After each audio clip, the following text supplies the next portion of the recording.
हरे कृष्ण कृष्ण कृष्ण हरे हरे। हरे राम राम राम हरे हरे। हरे कृष्ण कृष्ण कृष्ण हरे हरे। हरे राम राम राम हरे हरे। हरे कृष्ण कृष्ण कृष्ण हरे हरे। हरे राम राम राम हरे हरे।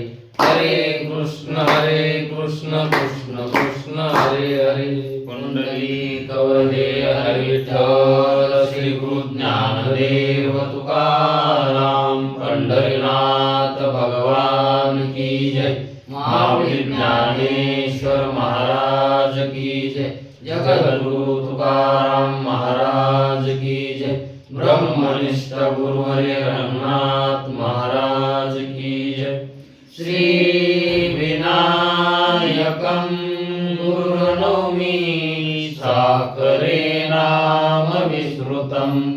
येषां चरण सान्निध्यात् जीवा मुक्ता भवन्ति।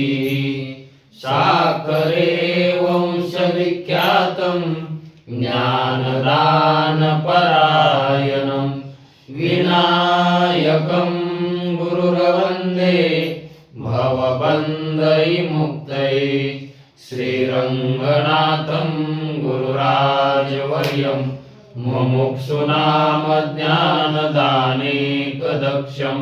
प्रभावती क्षेत्रनिवासिनं नमामि वेदान्तविदां वरिष्ठं। पुण्डलीकवरदे हरि विठ्ठल श्री गुरु ज्ञानदेव तुकाराम पंढरीनाथ भगवान की जय। महावीर ज्ञानेश्वर महाराज की जय।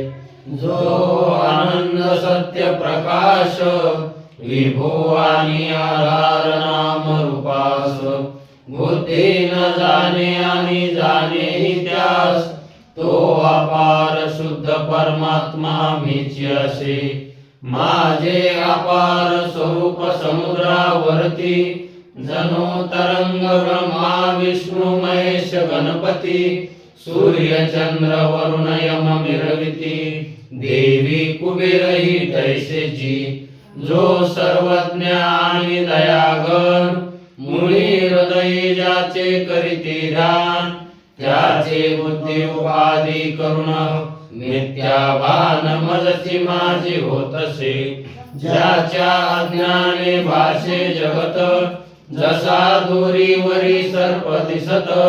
परी दोई ठाईना सर्प जगत ते स्वतंत्र आणि स्वयं ब्रह्म मीची असे। पुण्य पुरुषी सदैव निष्काम बोध प्राप्ती कारणे भजावा राम। तो मीची आहे आत्माप्तकाम तरी नमन कवना करावे म्या। जयांचे केल्या स्मरण सकळ विद्येचे होय अधिकरण। तेची वंदो श्री चरण श्री गुरूंचे ते नमस्कारुनी आता। विचार सागर तरंग चौथा परिच्छेद 54। निर्गुण ब्रह्माचे प्रत्यक्ष ज्ञान होणार नाही। निर्गुण ब्रह्माचे प्रत्यक्ष ज्ञान होणार नाही अशी हेडिंग इथे दिलेली आहे। अशी हेडिंग देण्याचं कारण शिष्यानं त्याच्यावर शंका केलेली आहे आणि शिष्याच्या शंकेवर ती हेडिंग आहे। या अगोदर आपण ब्रह्माचं कसं प्रत्यक्ष होतं हे आपण पाहिलं आणि प्रत्यक्ष ज्ञान होतंय हे सांगून शिष्याला त्याच्यावर शंका उत्पन्न झाली।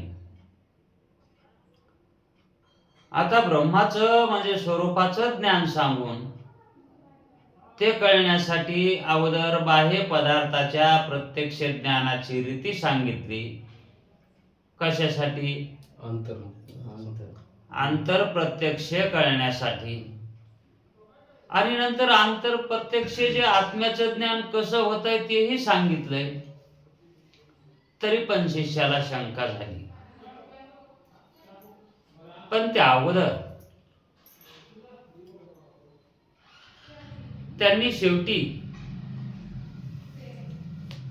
असं सांगितलंय की म्हणजे सांगून सांगून शेवटी त्यांनी हे सांगणं कसं जुळविले की या रीतीने, म्हणजे आतापर्यंत सांगितलंय त्या रीतीने. कसं सांगितलंय? बाह्य पदार्थ ज्ञानाचं जसं प्रमाज्ञान होतं, बाहेर पदार्थ जसे आपणाला ज्ञानभूत होतात, तसंच आंतरवृत्ती जर केली, कारण बाह्य पदार्थाचं ज्ञान वृत्ती बाहेर गेली की बाहेरच्या पदार्थाचं ज्ञान होतंय. मग तशी जर वृत्ती अंतःकरणामध्ये स्वरूपाकडे म्हणजे आत्म्याकडे जर नेली तर आत्म्याचं ज्ञान व्हायला काही हरकत नाही. पण ती वृत्ती भेदरहित असावी आणि साधन चतुष्टय संपन्न असावी. अशीच वृत्ती आत्म्याचं ज्ञान करून घेण्याला योग्य आहे. ज्यावेळेस ती वृत्ती आत्मस्वरूपाच्या ठिकाणी असणारा अज्ञान निवृत्त करण्यासाठी प्रवृत्त होती, त्या काळी ती आत्मस्वरूपाला जाणीती, वृत्ती जाणीती, पण ती आवरणासहितच आत्म्याला जाणीती. आणि आभासाला तर ज्ञानच होत नाही. आणि मग वृत्ती जाणीती अविद्यासहित, आवरणासहित जे जाणीती, ती वृत्ती जाणीती म्हणजे वृत्तीतला आभासच जाणतो. आणि मग तो आभास जीव जोपर्यंत वृत्ती सोबत आहे तोपर्यंतच जाणतो. वृत्ती मावळली की त्याला जाणायचं, त्याला जाणताच येत नाही. जसं मनुष्य झोप लागायच्या अगोदर आपल्या खोलीवर पत्र किती आहेत, पत्राला किती नाल्या आहेत, एका एका पत्राला किती नाल्या आहेत, कोणत्या पत्राला किती सुराख पडले आहेत, हे झोप लागायच्या अगोदर पाहतो. पण जर डोळा लागला की मग मात्र तो काही पाहत नाही. असं का होतं? जोपर्यंत वृत्ती आहे तोपर्यंत जाणण्याचा व्यवहार घडतो आणि वृत्तीचा संग सुटला की तिथे जाणण्याचा व्यवहार होत नाही. कोणाचा? आपला. पोथी आपली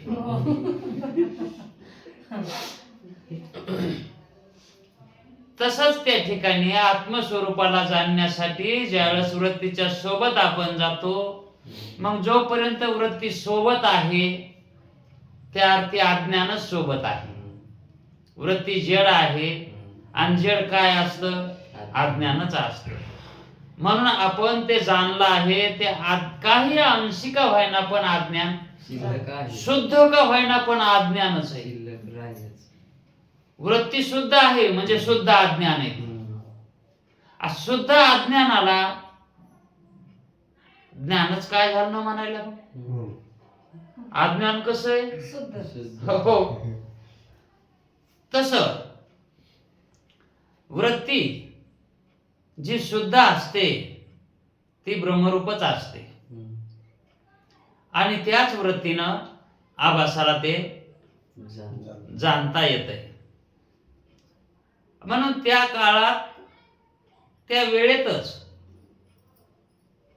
तशा सामुग्रीनच तो आभास वृत्तीच्या मार्फत जाणतो, पण त्याला शुद्ध ज्ञान म्हटलेलं नाही. कारण वृत्ती म्हणजे काही अंशानं त्या ठिकाणी अज्ञान असतच, काही अंशात्मक का होईना पण अज्ञान असत. आणि जाणणं आणि जाणणारा हे दोन पदार्थ शिल्लक व्यवहार होण्यासाठी राहतात. जो जाणायला गेला आहे तो एक, आणि जे जाणायचं आहे ते एक. पण ब्रह्म हे अखंड एकरस एकरूप अद्वैत रूप आहे. त्याच्यामध्ये भेद कसल्याही प्रकारचा नाही. आणि जर तशा वस्तूला पाहायचं म्हणल्यावर तसं होऊनच पाहावं लागतं. आणि तसं जर झालं तर पाहताच येत नाही.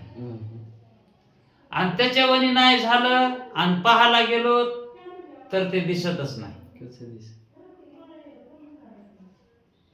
डोळे उघडे करून जर बघितलं तर ते पाहणं घडतच नाही.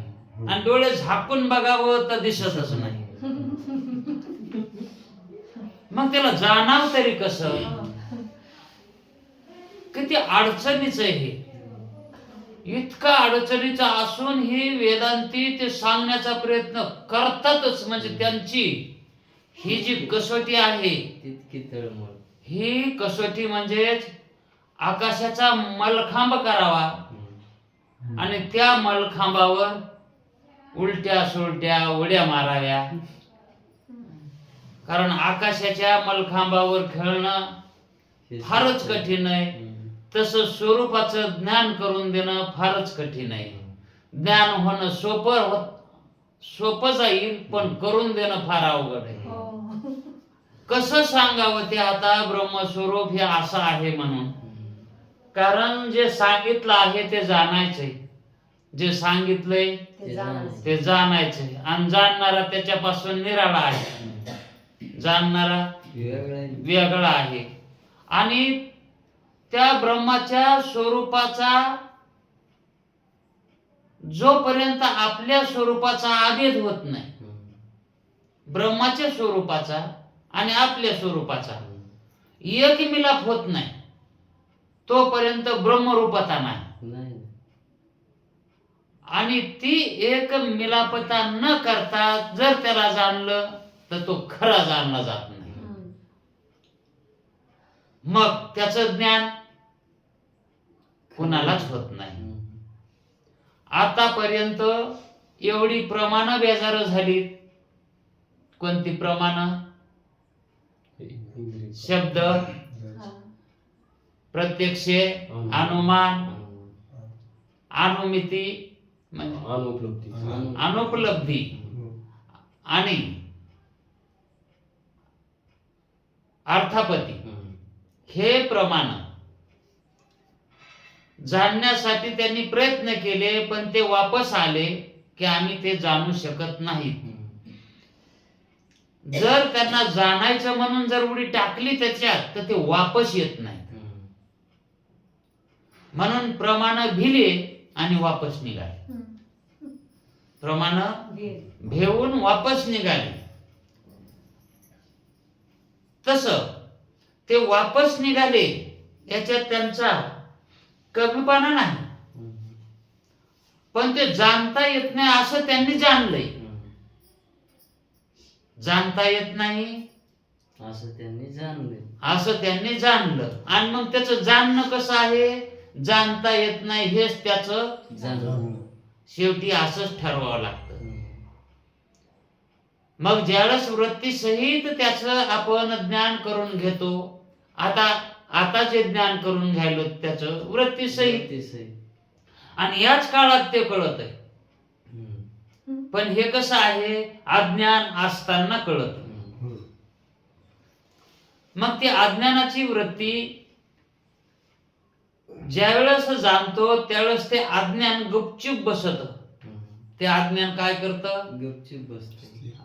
म्हणजे ते काम क्रोधादी विषयाकडे धाव घेत नाही, विपरीत भावना करीत नाही. इथं सद्भावनाच ते करून देतो. म्हणून ते व्यत्यय करत नाही, पण ते असतानाच ब्रह्माचं ज्ञान होतं असंही म्हणावं लागेल. कारण ते जात नाही, ते जाणं म्हणजे समाधी अवस्था आहे. ती वृत्ती न राहणं म्हणजे समाधी अवस्था असते. आणि समाधी अवस्थेमध्ये जाणणं घडत नाही, त्या समाधीला निर्विकल्प समाधी म्हणतात. आणि आता जे जाणत आहोत ते सविकल्प समाधीमध्ये. आता जे जाणणं आहे ते सविकल्प समाधीमध्ये. आणि हीच समाधी माऊलीने आपल्याला सांगितली की या सविकल्प समाधीमध्येच त्याला लक्षवृत्तीनं वाच्यावृत्तीनं जरी जाणता नाही आलं तरी निर्गुण निराकार आहे. ज्या अर्थी आपली तिथं बुद्धी जाय नाही, ज्या अर्थी तिथं मन जाय नाही, ज्या अर्थी तिथं वृत्ती जाय नाही, त्या अर्थी ते कसं आहे निर्गुण निराकार. म्हणजे हे जाणणं झालं का नाही असं जाणता येतंय. मग असं जाणता जाणता जाणायची गरजच पडाना गेली, त्यावेळेस दृढ अपरोक्षे ब्रह्माचं मानायचं का नाही, त्यावेळेस दृढ अपरोक्ष झालं. मग ती दृढ अपरोक्षता वृत्तीमध्ये जर राहिली तर मग ती मुक्त अवस्था आहे, त्याला म्हणतात जीवन मुक्त अवस्था. आणि त्या मुक्त अवस्थेत जो काही मनुष्य साधक असतो तो संसारिकापेक्षा एकदम भिन्न असतो. तो इतरांना संसारिकच दिसतो. वर्तत दिसती देही परी देही ना माझ्या ठाई.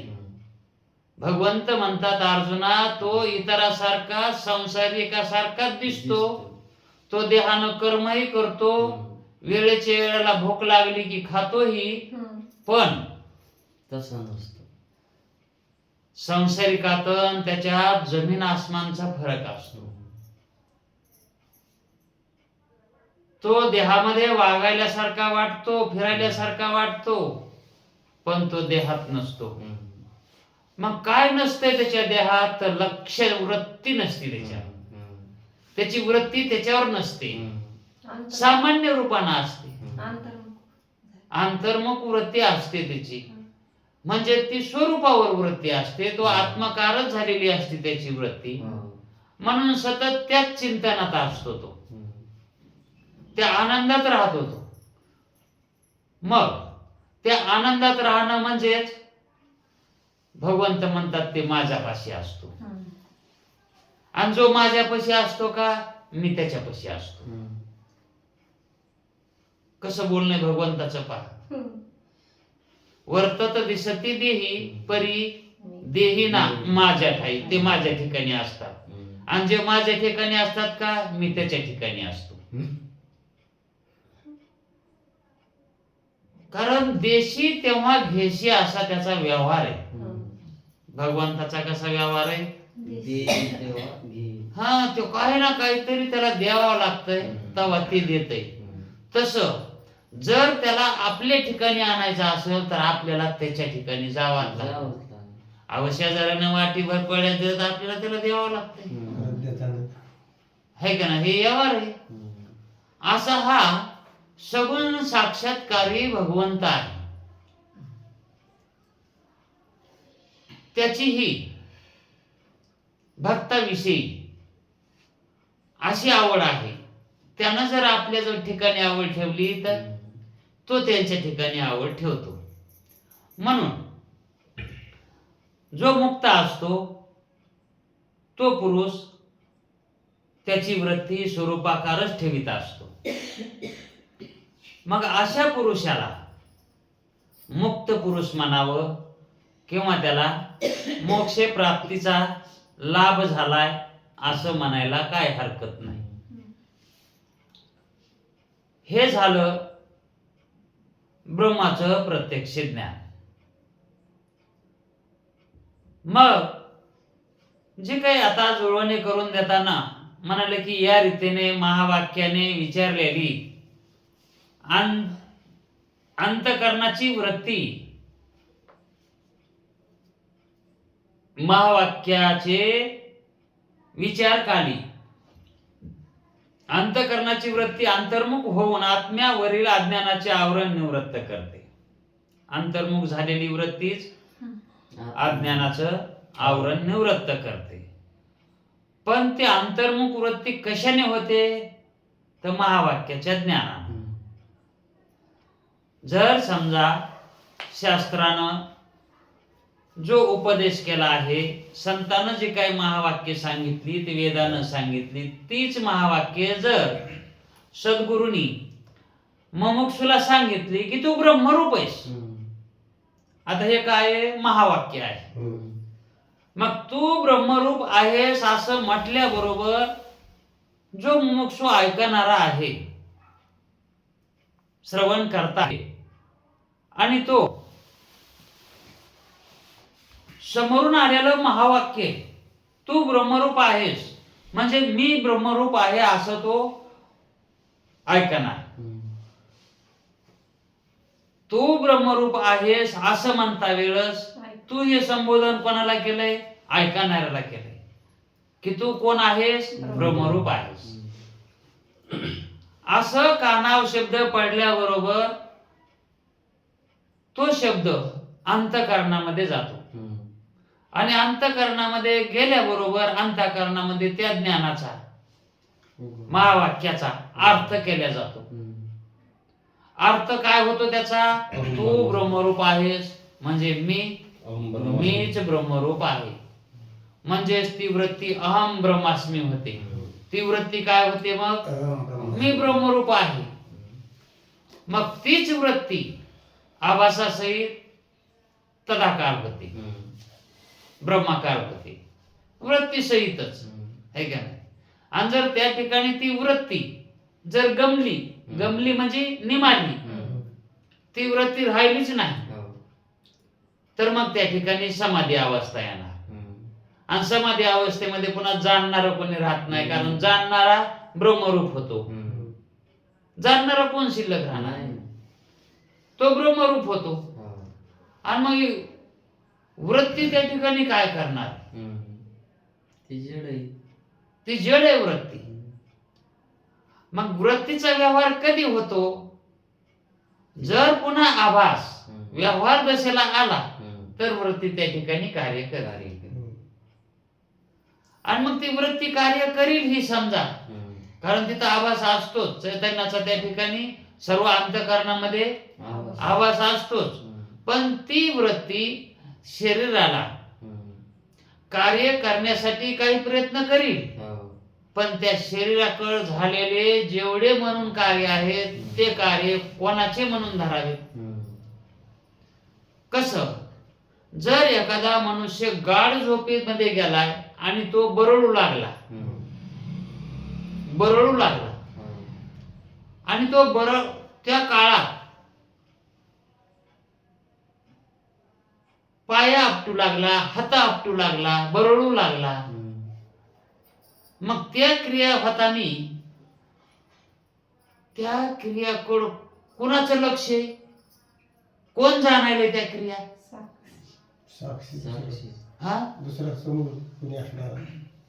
हा, दुसरं कोणीच नाही, ते एकटंच झोपलं.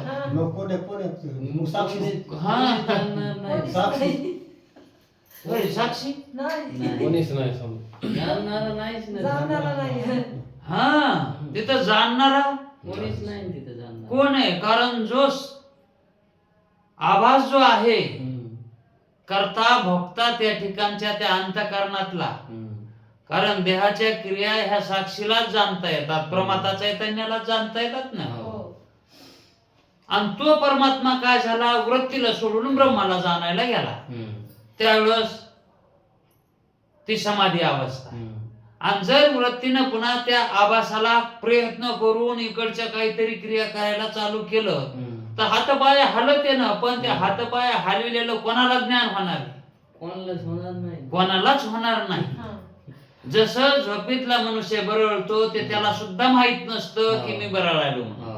हे उष्णतेत ते माणसं, त्याला जर विचारलं तर तू असं असं म्हणणार, हे असं कसं म्हणेन मी?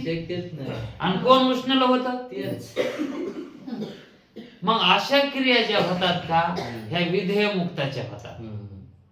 कारण त्या काळामध्ये तो विधेयी झाला असतो, विधेयी झालेला असतो, म्हणजे तो वृत्तीमध्ये नसतोच, नाही. आहे का नाही. वृत्ती सोडून तो काय झालेला असतो, ब्रह्माशी लीन झालेला असतो. आणि इकडं व्हायलेल्या क्रिया त्याला काहीच माहित नसतं. अशी ही ब्रह्माची जाणण्याची रीत आहे, अशी जाणण्याची रीत आहे. मग आत्म्यावरील अज्ञानाचे आवरण निवृत्त कोण करणार आहे? वृत्तीच करते. कारण चैतन्याला आवरण निवृत्त करा येत नाही, कारण त्याचे आश्रित अज्ञान राहते, त्याला निवृत्त करा येत नाही, आहे का नाही. मग जसं स्वप्रकाशाने आत्म्याचे सच्चिदानंद रूपाने अंतकरण वृत्तीत आपोआप ज्ञान होते. हा महत्वाचा पॅरेग्राफ आहे. अंतकरण वृत्तीने अज्ञानाचे आवरण निवृत्त केले की त्याच वृत्तीमध्ये आपोआप ब्रह्माचं ज्ञान होते. कुणाला?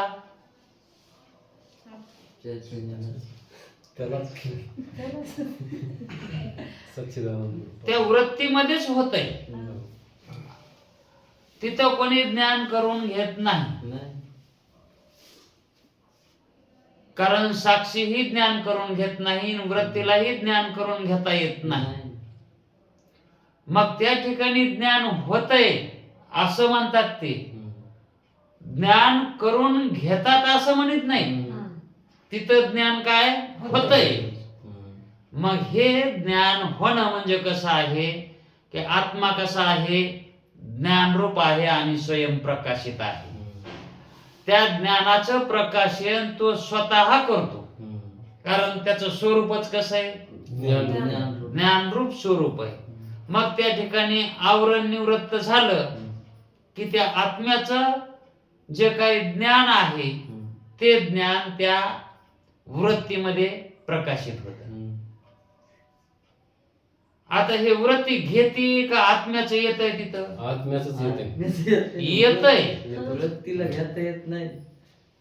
जर समजा ऊन लागायले म्हणून मनुष्य ढगाच्या सावली सोबत पळायचा, ढगाची सावली पळती ना, तर त्या सावली सोबतच पळायचा. कशासाठी? ऊन लागू नये म्हणून. पण कवर पळून पळून पळणार ते? सावली ऐकती का त्याला पळायला?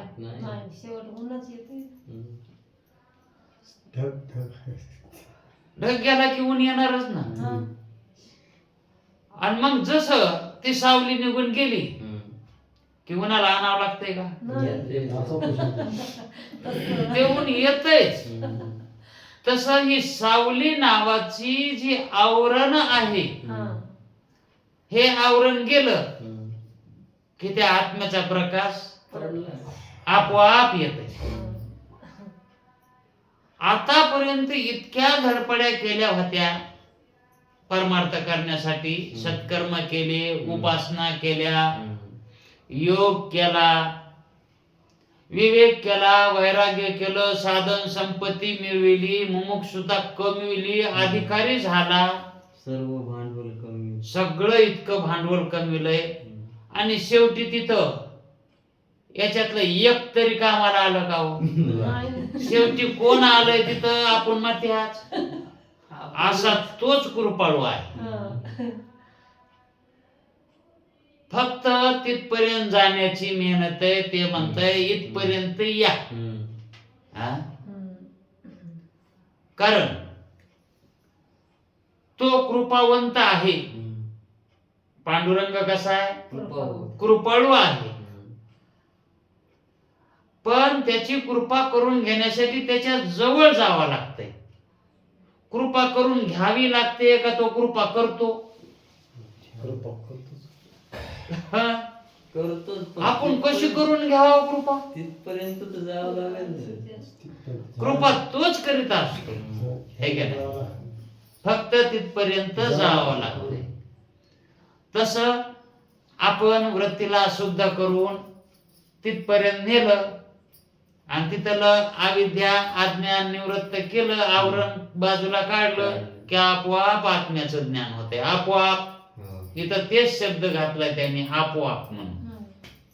करून घ्यायची फलव्याप्तीची गरज नाही. त्याचा अर्थ काय आहे? वृत्ती तेच आपण मत्या फल देतो.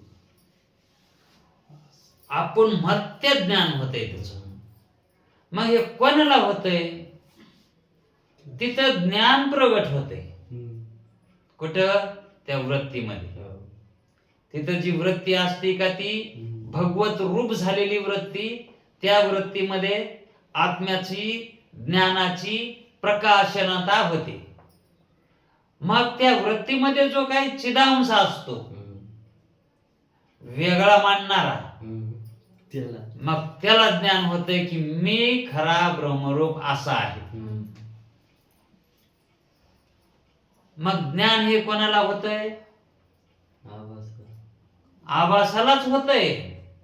पण मी असा आहे हे सुद्धा त्याला ज्ञान होत नाही.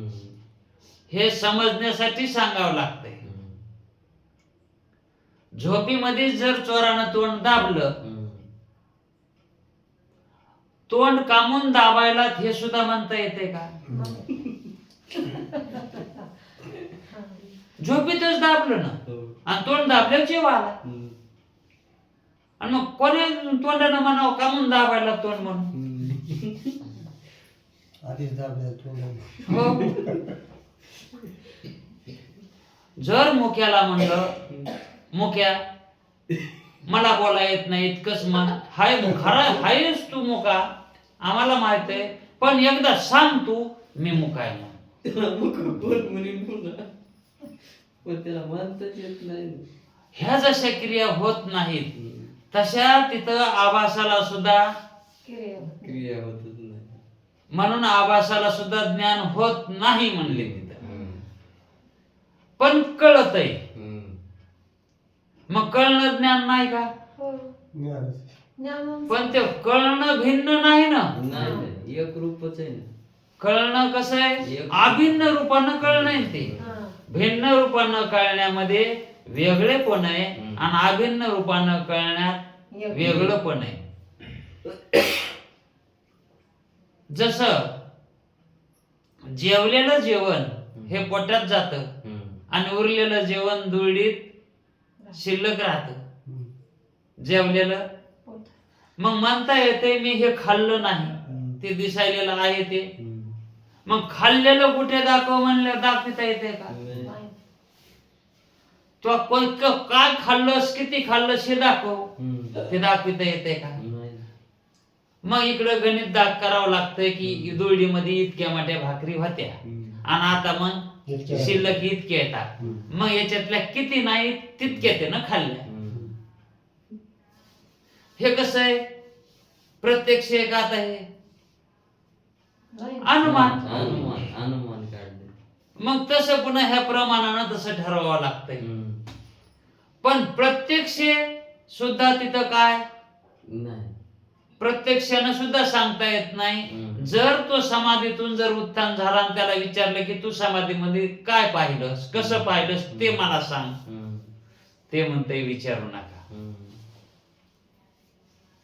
काय सांगू झाले काहीच या बाई, पुढे नाही चाले आवडीने. पुढे काय सांगताच येत नाही. ते कसं आहे तर कसं कशानं सांगावं? ते शब्दानं सांगता येत नाही. कारण ते कसं आहे, शब्दानं सांगण्यासाठी पंचमहाभूताचा एखादा पदार्थ असला तर तो सांगता येतो, कारण त्याला आकार असतो, त्याला घनत्व असतं, त्याला नाम असतं, त्याला रूप असतं. मग सांगता येतो की अशा अशा रूपाचा असतो, तसा तसा होता म्हणून. पण निर्गुण निराकार असणारं जे हे तत्व आहे, ब्रह्मतत्व, हे कसं सांगावं? ब्रह्मतत्व सांगता येईल का? म्हणून आतापर्यंत ते कोणीच सांगितलं नाही. मग सांगण्याचा प्रयत्न कसा केलाय? हे असाच सांगितलं, सांगण्याचा प्रयत्न. ही रीत अशीच रीत आहे. आणि हे कळून घ्यावं लागतंय. हम्म.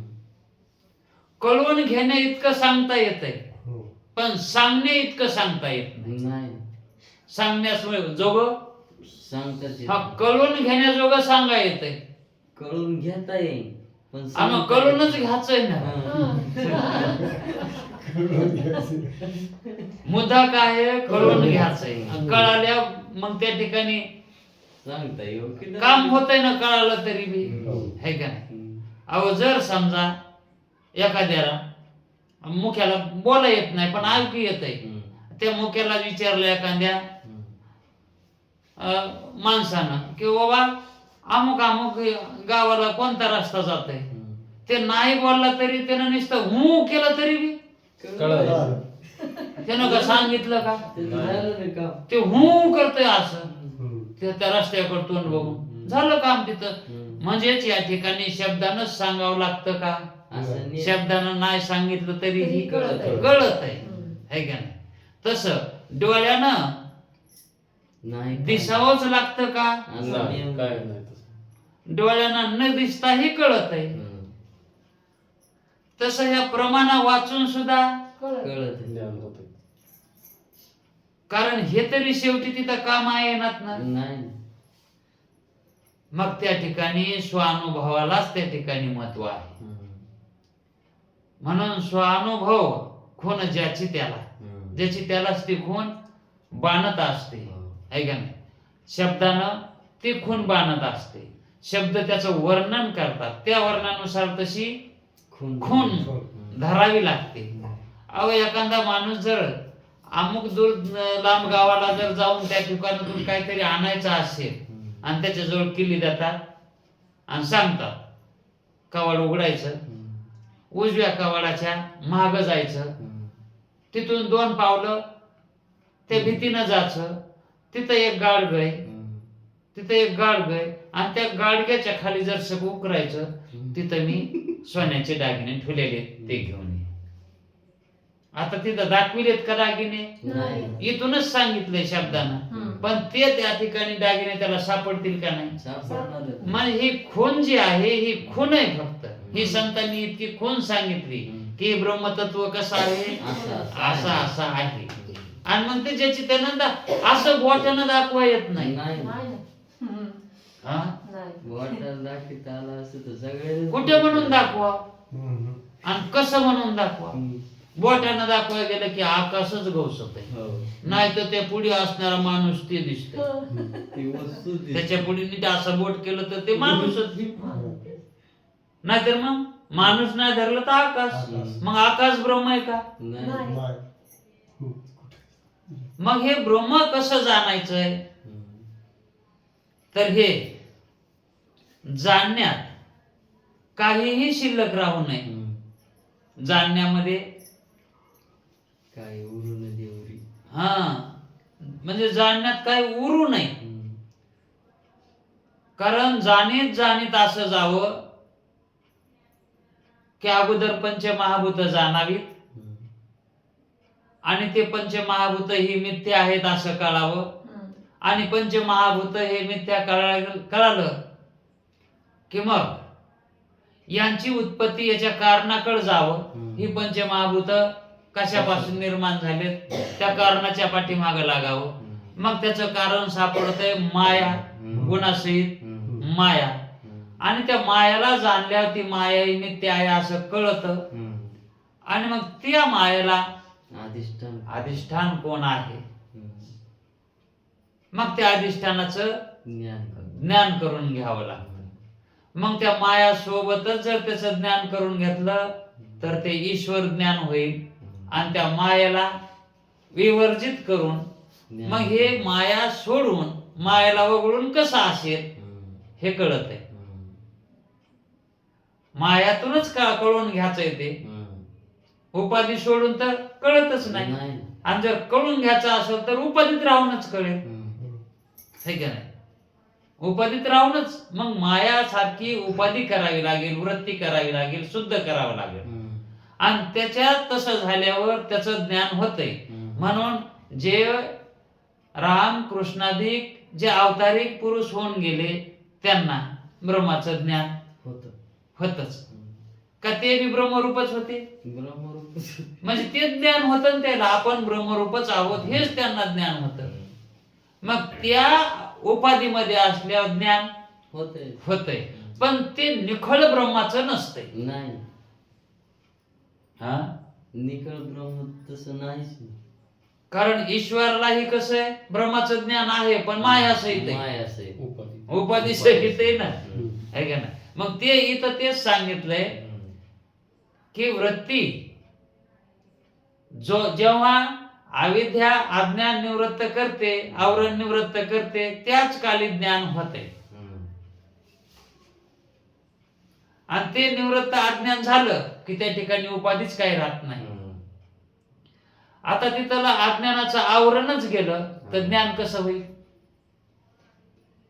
नाही अज्ञान गेलं की त्याच्यासोबत काय जातंय ज्ञान हा अज्ञान गेलं की ज्ञान बी जाणार नाही ज्ञान कसं राहील तिथं ते ज्ञान काय होतंय उपाधी रहित होतंय आणि मग त्या ठिकाणी जातंय म्हणजे कुठे जातंय जाणता येत नाही म्हणून ते जाते म्हणावं लागतं जाणता येत नाही ना जाणण्यासाठी कोणी शिल्लकच राहत नाही तिथं तस या ठिकाणी ईश्वराची उपाधी घेऊनही असा दृष्टांत सांगता येतो ईश्वराचा म्हणून ईश्वरालाही ज्ञान असतं ब्रह्माचं पण ती मायावृत्ती सहितच असतं है का त्यालाही शुद्ध ब्रह्माचं म्हणता येत नाही पण ते ब्रह्माचंच आहे त्या कारण वृत्ती सुद्धा आहे आणि त्या शुद्ध वृत्तीनं ते जाणता येते पण ती वृत्ती जी आहे का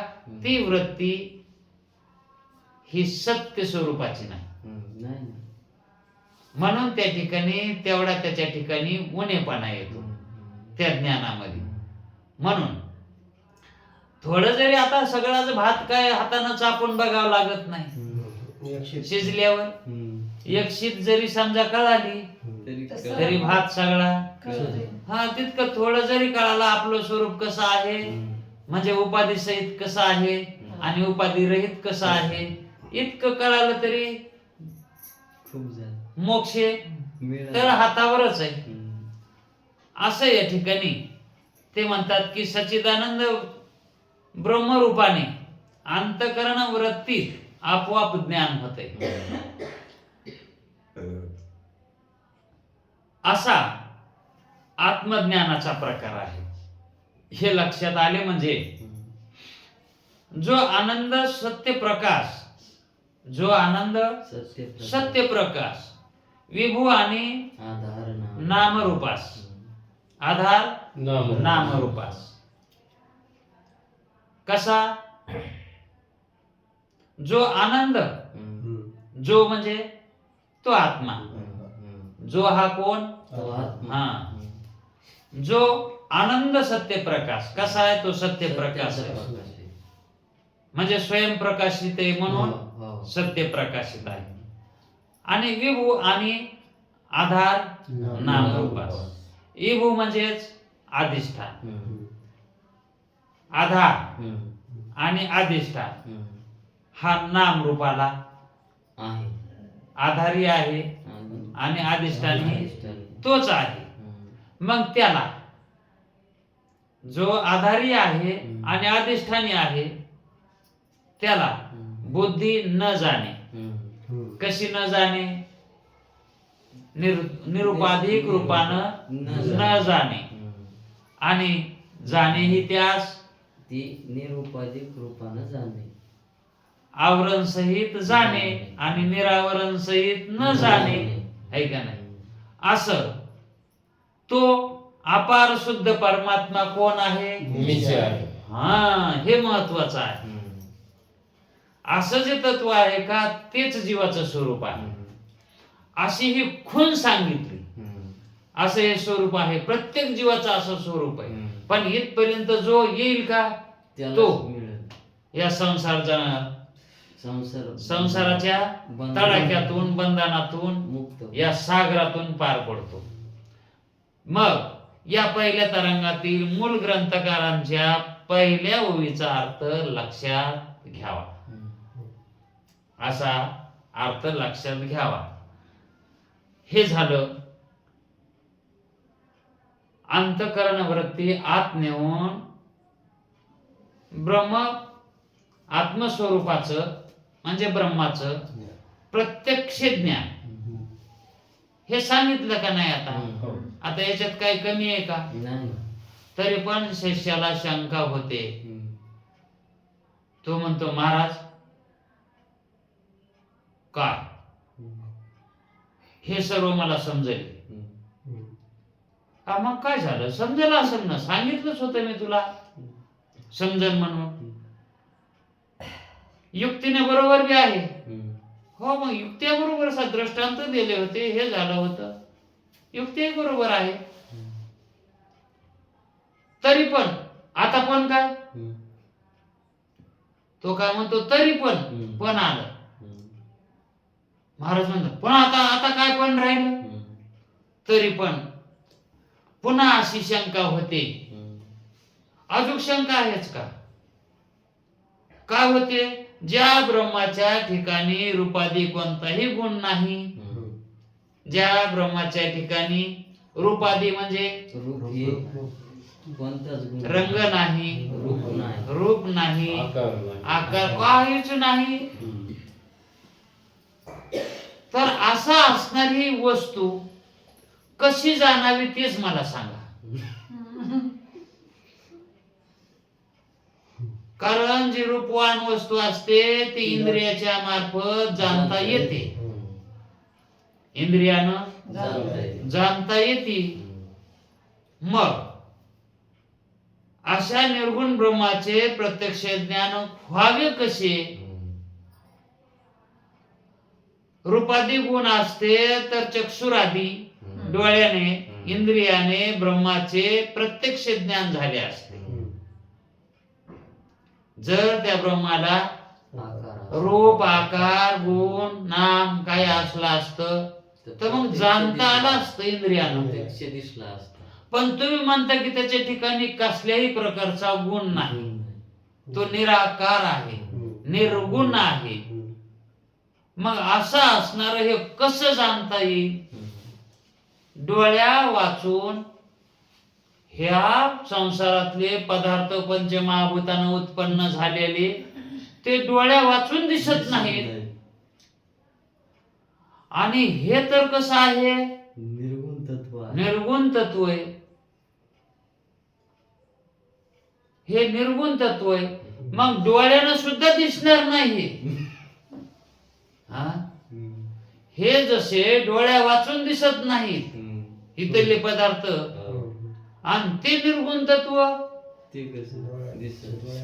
ते तर ह्या इंद्रियांतरी कसं दिसेल? मग प्रत्यक्ष ज्ञान झाले असते त्याच, इंद्रियां जर दिसलं असतं तर प्रत्यक्ष ज्ञान झालं असते. पण इंद्रिय संबंध वाचून तर कोणत्याही पदार्थाचे प्रत्यक्ष ज्ञान होत नाही, ह्या पदार्थाचे कोणते ज्ञान होत नाही. तेव्हा निर्गुण ब्रह्माचे प्रत्यक्ष ज्ञान होणे शक्यच नाही. निर्गुण ब्रह्माचं ज्ञान होणे तर शक्यच नाही असे मला वाटते, असं मला वाटायले. याचे समाधान कृपा करून सांगा. ते म्हणले आतापासून तुला काय सांगितलं? इतकी जी खटाटप केली ही शंका होऊ नये म्हणूनच केली ना. कारण इंद्रियाने हे जे पंचमहाभूतापासून पदार्थ निर्माण होतात ते या डोळ्यांना विषय होतात. असं जरी सांगितलं असलं तरी आम्ही असा नियम करतो की डोळ्यानं पाहिलं तरच दिसत आहे, डोळ्याने पाहिलं तरच दिसत आहे असा काही नियम आम्ही लावित नाही. कारण इंद्रिया वाचून सुद्धा पदार्थ प्रतीतीला येतो. जे सुख दुःख होतात का हे कळतात का नाही? मग ते पदार्थ आहेत का? जे स्मृती ज्ञान होतंय ते कसं होतंय? तो का पदार्थ आहे का? एखाद्या आईला पोरीची सई होती हा? आणि मग त्यावेळेस ती पोरगी का दिसतीच का? मग ते ज्ञान कसं होतंय? स्मृती ज्ञान होतंय. म्हणजे ज्ञान जे होतंय ते इंद्रिया मार्फतच होतंय का? नाही, असा नियम नाही. असा काही नियम नाही. आणि मग तू जे नियम करायलास ते इंद्रियानं पाहण्याचा करायलास. नियम आणि ज्ञानाला इंद्रियाची काही आवश्यकता नाही. आता ज्ञान कुठं होतंय? उत्पन्न अंतःकरणात होते. आपण आताच शिकलो. कारण आत्मज्ञान स्वरूपवान आहे. केवळ ज्ञानाचा पिंड येतो. आणि तो केवढा पिंड आहे? व्यापक आहे. आजोकानाला त्याचा थांग लागला नाही केवढा आहे म्हणून. एवढा पिंड आहे तो. मग असं ते ज्ञान स्वरूप आहे आणि तेच स्वयंप्रकाशित आहे आणि तेच त्या ठिकाणी ज्ञान उत्पन्न त्याच होतंय.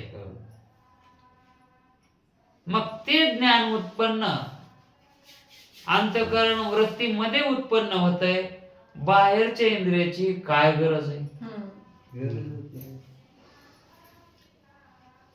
मग तुला वाटत असन की डोळ्याने बघितलं तरच ते सत्य. मग डोळ्यानं बघितलेलं आता पस्तोर किती किती जणांना तुला दागा द्याला. डोळ्यानं सत्य जर मानून तो ठरविला असलं तसं तर डोळ्यानं दागा द्याला का नाही? अहो दोरी असताना सर्प दिसून पळून गेलास. त्या ठिकाणी तुला सर्प नसताना सर्प दिसला का नाही? मग हे इंद्रिय काय करतात? पदार्थ नसताना पदार्थ दाखविते. मग हे का खरे आहेत का याचा विश्वास ठेवायला? म्हणून इंद्रिय वाचून जे ज्ञान होतंय का? इंद्रिय वाचून ते ज्ञान खरं. आणि या इंद्रियानं झालेलं ज्ञान हे खरं नाही, हे भ्रम आहे. हा, कारण भ्रमाचं ज्ञान भ्रमच करीत असते. कारण हे इंद्रिय जी आहेत का ही इंद्रिये व्यावहारिक सत्तेतली. हा देह व्यावहारिक सत्तेतला. म्हणून हे व्यावहारिक सत्तेतलंच ज्ञान करून देणार. ते बी खरंच देतील असं बी नाही. व्यावहारिक सत्तेतलं ज्ञान करून देते पण त्याच्यावर बी पूर्ण विश्वास ठेवता येत नाही. काही खरंही असू शकते, काही खरंही असू शकतंय आणि काही खोटंही असू शकतंय. अहो एखादी लोगड्याचं कळत नाही म्हणून म्हातारी संग न्यावं म्हातारीला आणि तिला म्हणावं माझ्या हिनीला लोगडं घ्यायचंय घेऊन द्या, तुम्हाला कळत आहे म्हणून आणलंय. मग ती बघती ना, कळतंय म्हणून तिला नेलंय आणि पुन्हा ती दुकानदाराला म्हणते रंग पक्का असं नाही याचा जायचा नाही रंग. ते म्हणतो तुला काय आणलंय? तुला कळतंय म्हणूनच आणलंय. नाही तरी विचारावं लागतंय का? मग भरवसा नाही ना आपण आपल्या भरोसा नसतो है का नाही? तसं बस्ता बांधायला गेले सगळ्याला कळत का काय? उग मोठेपणानं न्यावं लागत आहे. न्याचं म्हणून हा न्यावं लागत आहे. तस त्या बाईला जरी नेलं आणि एखादं लुगडं घेतलं आणि एका धुण्यात त्याचं धोतर झालं तर तिला कळालं का? आणि तिला कळत आहे म्हणूनच ती आली आणि तिला कळत आहे म्हणूनच नेलं. ती बी आली ना कळत आहे म्हणूनच. आता दोघाचा कळत आहे याच्या विश्वास. तिला ज्ञानाचा बी तिचा हे का नाही? कळत आहे याच्या विश्वास. आणि मग तिथं का म्हणून नाही कळालं? कळायला पाहिजे होतं ना. अहो जे आपल्याला कळतंय वाटतंय ना ते नाही कळालेलंच आहे, ते न कळणंच आहे ते. हे व्यवहारात आपल्याला जे कळायलंय ना हे कळणं नाही, हे न कळणंच आहे, याला कळणं म्हणत नाही. तर अहो स्वप्नामध्ये एका बाईनं डालभर गोळे करून ठेवले, गोळे याचे बुंदीचे गोळे लाडू स्वप्नात. आता त्या ठिकाणी तिला कळायले मी बुंदीचे लाडू करायले, पुन्हा येणार वाटून येणार जाणार दरवाजावरून ये ग ये करू लाग, ती बी करू लागते. तशा कामाला कोण नाही म्हणते, मोठं काम आहे ते. वाढते ना, कोण म्हणतंय बुंदीचे मला वाढू देऊ नका, मला वाढायचे ना असं कोण म्हणतंय का? कोणाला वाटतंय बुंदी वाढा? आहे का नाही? तिथं का पैसे द्यायचे असतात का घ्यायचे असते तरी पण बुंदी वाढा वाटते. तस तिनं ते स्वप्नामध्ये बाहेरची बायला बोलिलं आणि करून घेतलं. आता तिथं सगळं कळायलंय ना. हा भागूबाई आली,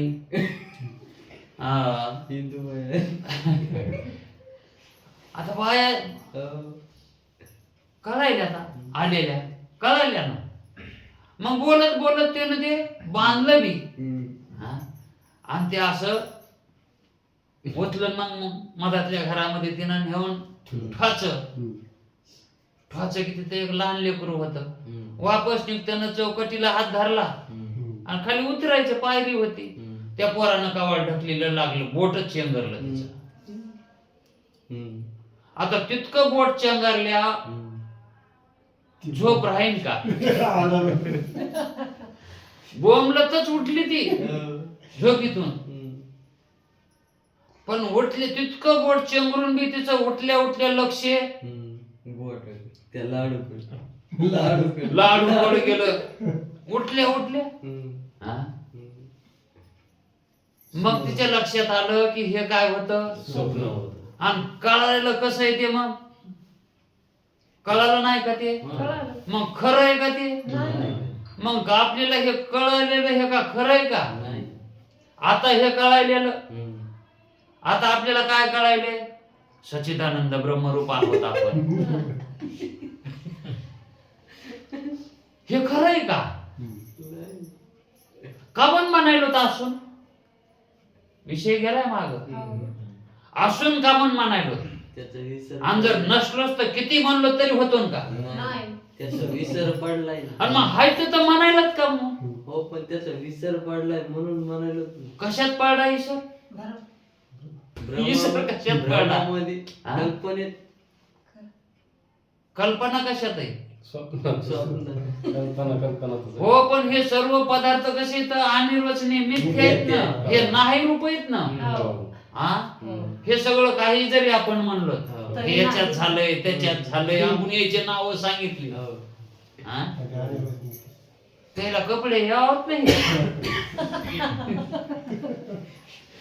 हे कपडे नाही आल्यावर मग ते म्हणता येते का यायचे मग बेत हुकला की झालं त्याचे नाही ते. मग तसं हे जे कारण आहेत का, हे कारण कशी येतात? हे बसत नाहीत ना कारण त्याच्यात. आणि मग याच्यात बसत नाही तर मग आपण हे जीव झालोत का?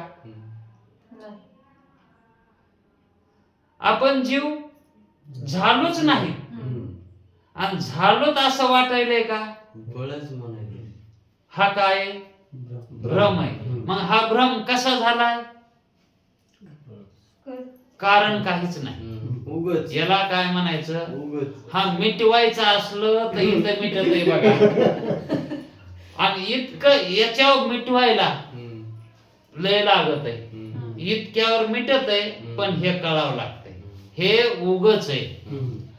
हे म्हणणं मी जीव झालो, मी करता, मी भोगता, हे म्हणणं काय आहे? उगच आहे. याला काही कारण नाही.